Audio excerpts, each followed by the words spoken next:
Es un gusto saludar a esta hora de la mañana al licenciado Gustavo Tarragona, quien tiene la gentileza de atendernos.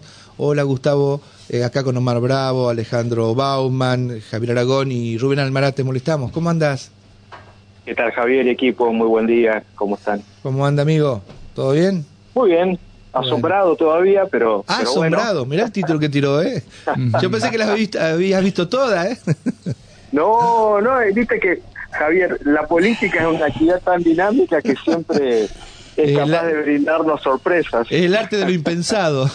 Así es. Así que fue impensado para vos el triunfo de Milei. Mirá, yo creo que más o menos todos, Javier, manejábamos como 3 escenarios más o menos posibles. Obviamente ninguno de los cuales, digamos, se cumplió. El primer escenario era una paridad, digamos, tal, ¿no es cierto?, entre las dos fuerzas que finalmente tendiera a una decisión voto a voto, ¿no? Un segundo escenario era una leve ventaja para el candidato o ex candidato a esta altura, Sergio Massa, y un tercer escenario, una leve ventaja para Javier Milei. Pero creo que ni siquiera el más optimista o la más optimista, digamos, de las militantes, adherentes, simpatizantes de La Libertad Avanza podía pensar la contundencia, ¿no es cierto?, de los resultados del domingo pasado, ¿no? Exactamente, bueno.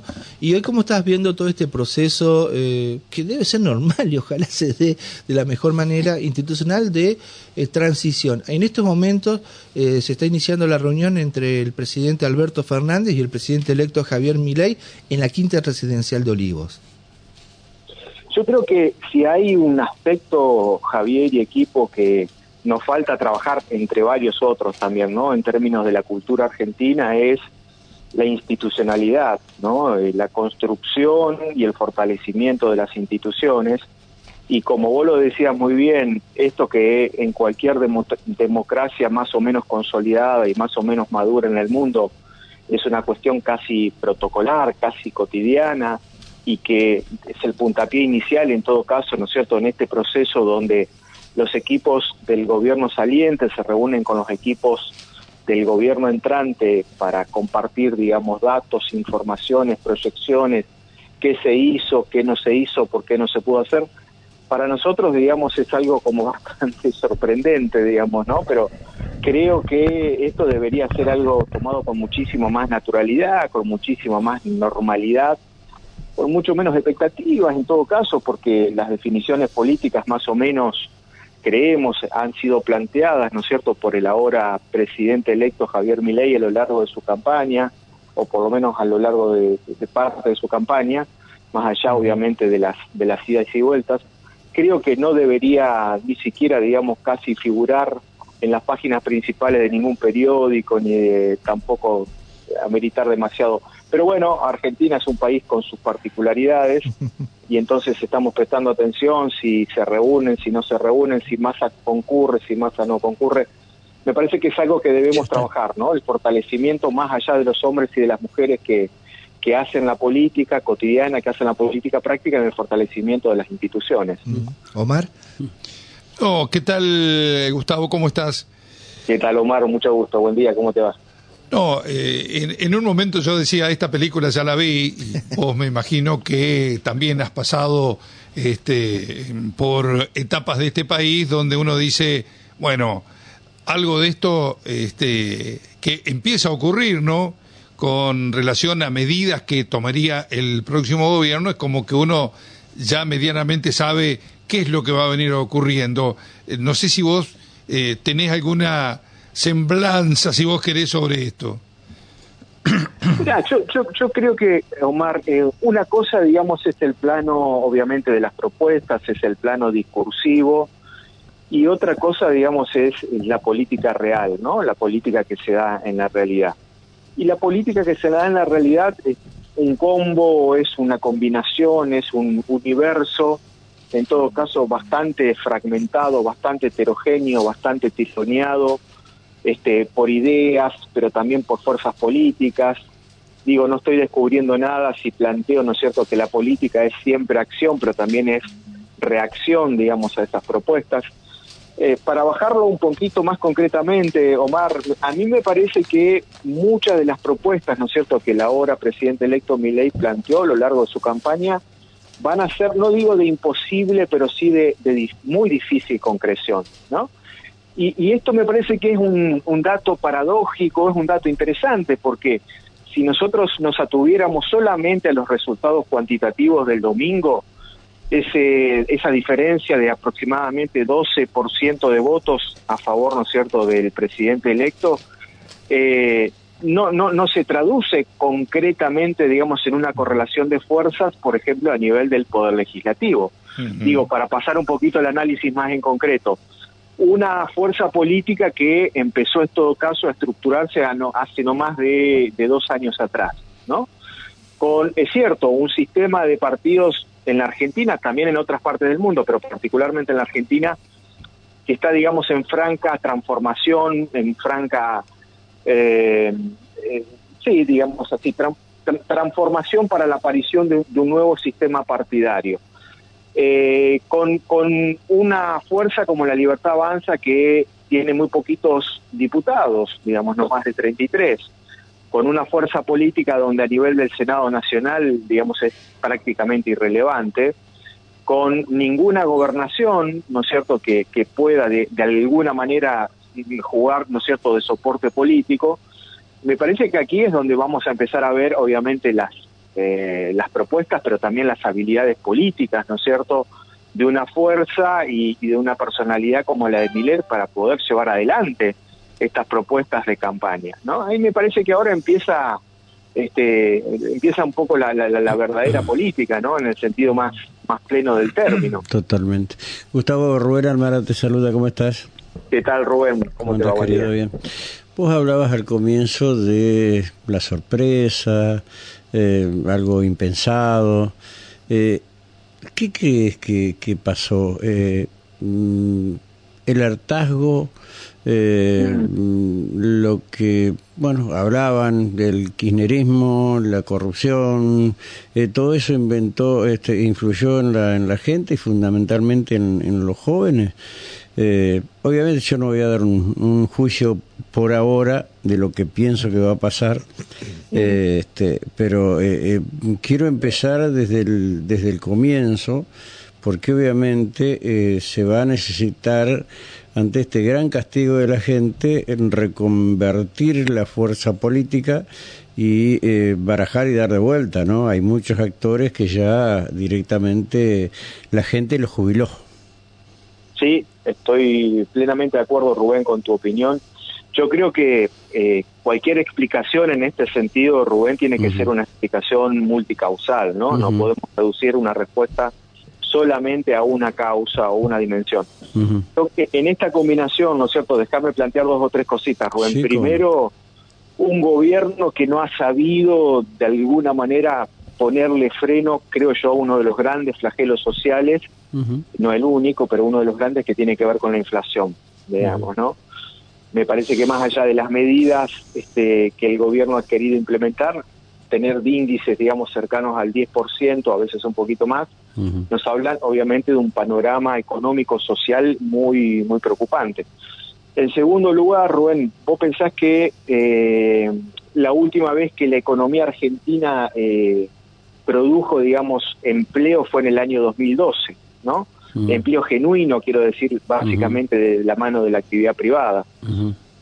Y por otro lado, yo creo, y coincido, Rubén, con lo que vos decís, me parece que hay un hartazgo, digamos, social, hay un hartazgo de la ciudadanía para con la clase política en general, que me parece que esta clase política muy encerrada, muy ensimismada, digamos, en sí mismo, ¿no?, que se mira permanentemente su ombligo político, produce en cierta medida también estos resultados. Creo que uno de los grandes desafíos que tiene de ahora en más la clase política argentina en general, salvo, bueno, honrosas excepciones, claro que siempre las hay, es cómo reconstruir ese vínculo ciudadano que necesariamente tiene que estar basado en un valor, digamos, que cotiza cada vez menos en la bolsa política, que es el valor de la confianza política, ¿no?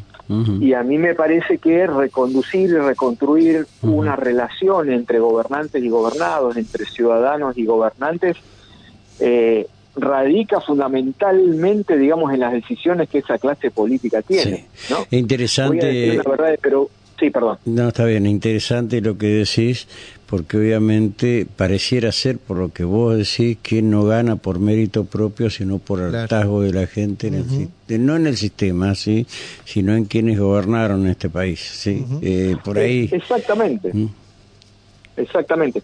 Y yo creo que hay muchos sectores, es verdad, que votaron por convencidos, en cierto sentido, digamos, que estas ideas libertarias de Milei y de su grupo pueden, digamos, llegar a ser buenas para la Argentina, pero creo que hay una cantidad enorme, digamos, de votos que fueron para no votar siempre los mismos, digamos, ¿no? Es como una especie de 2001, ¿no? De que se vayan todos, en donde buena parte de la ciudadanía argentina utilizó, ¿no es cierto?, ese voto como una especie de voto castigo. Vos sabés que yo... En ese sentido no me cabe en duda. Ayer, Gustavo, pasaban 3, 4 chicos de los denominados cartoneros, ¿sí?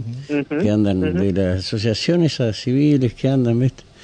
Y pasaban diciendo, vamos Milei, aguante, tienen el plan, tienen esto, y vos fíjate el fenómeno que produjeron, ¿sí? La dirigencia política, ¿sí? El hartazgo, ¿sí? Entonces es necesario. Yo creo, Rubén, que desde la sociología política, más allá, digo, si uno puede coincidir o no coincidir ideológicamente con las posturas de Milei, es un fenómeno interesantísimo el que está atravesando la sociedad argentina en los últimos tiempos, ¿no? Y vos lo dijiste muy bien y lo graficaste muy bien con esos hermanos que tienen que salir a cirugiar, a cartonear para ganarse de alguna manera algo del pan cotidiano. No, el voto, me parece, a Milei es un voto que en donde la situación de clase creo que no impactó o impactó, digamos, en una ínfima manera en relación con otros indicadores o con otras dimensiones, como pueden ser estos que estamos hablando, ¿no? De este hartazgo ciudadano que me parece recorre y atraviesa aquí sí transversalmente a casi todas las clases sociales en Argentina, ¿no? Pero habiéndolo escuchado al presidente electo en muchas ocasiones, el tema de la motosierra, la agresión, esto y demás, diciendo que iba a terminar con los planes, con los subsidios, con esto, con lo otro, no se entiende de otra manera que era el hartazgo a lo que teníamos, el olvido, la falta del abrazo, la fraternidad, la hermandad, el estar realidad, junto a los pobres, es lo que pasó, esto es así, la dirigencia política, el peronismo fue responsable porque estaban subidos no sé dónde. En un pony. En un pony, sí, exactamente. Y bueno, es así, ¿viste? Lamentablemente hay que decirlo. Y ojalá que se está a tiempo todavía de recomponer. Pero yo creo que, no ahora, sino allá en marzo, se debe dar la famosa autocrítica que no se dio y recomenzar. Aunque no sé si para marzo estamos vivos. Yo creo, Rubén, en todo caso también que hay un par de valores, ¿no es cierto?, que han venido fortaleciéndose en la sociedad argentina. Primero, que es el valor de la dignidad, ¿no? Uno no puede creer desde la dirigencia política que el otorgamiento de un plan, que yo creo que de un plan social, ¿no? Que yo creo que en muchos casos es obviamente necesario, pero no se puede transformar esto, digamos, en un estilo de vida. No, por supuesto. Lo digo personalmente, Sí, personalmente. Te entiendo. Yo creo que hay un sustrato de dignidad que conocer, no se puede desconocer. Y por el otro lado, yo creo que también un poco el valor, digamos, de la transparencia, el valor de la naturalidad, digo, también reconocernos tal como somos, ¿no? En términos de sociedad, con nuestros errores y también con nuestras virtudes. Me parece que esta es una buena oportunidad política para empezar a transitar, digamos, este camino también, ¿no? Gustavo, vos sabés que recién te escuchaba atentamente, lo mismo que a Rubén, cuando uno habla de clase política, ¿no? Dice, bueno, está bien, se votó ahora en contra de la clase política, pero resulta que vuelve otra clase política que ya también estuvo. ¿Cómo se entiende esta situación, no? O sea, ¿Hacia quién está dirigido, en todo caso? Al final lo de la casta fue un cliché que prendió, pero bueno, en este anticasta o en contra de la casta, es bueno que tenga un poco de casta. Claro, teniendo en cuenta nada más que para cerrar la pregunta, es que hay funcionarios que ya estuvieron, que dejaron el país en muchos casos también con muchas dolencias, que vuelven, ¿no? Y entonces, todo ese cuestionamiento hacia la clase política es bueno, sí, pero la cambiamos por otra, igual o peor en algunos aspectos, ¿no? Es muy raro todo esto que sucede, ¿no? Mirá, desde el más puro realismo político, Omar, uno diría, bueno, uno hace pan con la harina que tiene, sí, ¿no? Y a veces la harina es mejor y a veces la harina no es tan pura. Yo creo que intentar, digamos, lograr la pureza, digamos, en la política es una quimera que nos lleva, obviamente, a ensoñaciones y a utopías que no siempre salen bien o que no siempre han tenido buen resultado, ¿no? Por el otro lado, yo creo que también lo nuevo se hace con lo nuevo, pero también con algo de lo viejo, ¿no? No hay una situación que uno dice, bueno, aquí planteamos un corte y desde acá, digamos, empieza la pureza en la política, porque en todo caso uno está en el plano del idealismo y es muy interesante discutir en el mundo de las ideas, pero hay que gobernar. Y cuando se gobierna, obviamente se gobierna muy pragmáticamente, se gobierna, digamos, no como se quiere, sino como se puede. Me parece que hay que estar atento, digamos, también a estas cuestiones, ¿no? Pero coincido, Omar, con lo que vos decís, ¿eh? Yo creo que hay nombres en danzas que, bueno, nos rememoran, nos retrotraen a etapas no muy felices tampoco de la Argentina reciente. Muy bien. Gustavo, muchas gracias, fuerte abrazo y gracias por habernos atendido como siempre. Gracias, Gustavo. Al contrario, gracias a ustedes, les deseo una muy buena semana. Un gusto, gracias. Chao, gracias. Gustavo Tarragona, bueno, la verdad que un placer.